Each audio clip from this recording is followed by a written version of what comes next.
Alright, so check this out. 9.5. Idling, almost nearly perfect.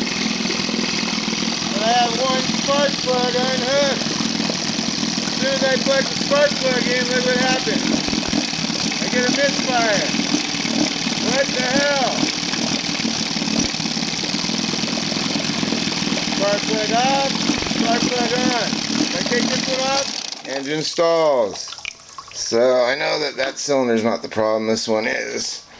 But I got good compression in that cylinder, so it's got to be something with the coil or the wire or something grounding out some kind of way. I thought maybe these wires right here, they're bare, and that's the kill switch.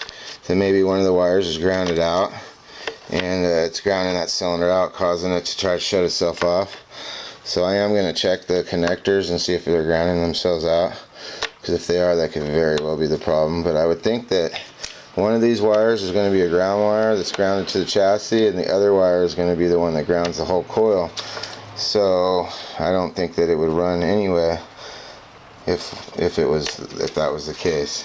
So anyway, I'm going to go ahead and pull the flywheel off so I can gain access to the coil packs, see what I can find. So, alright.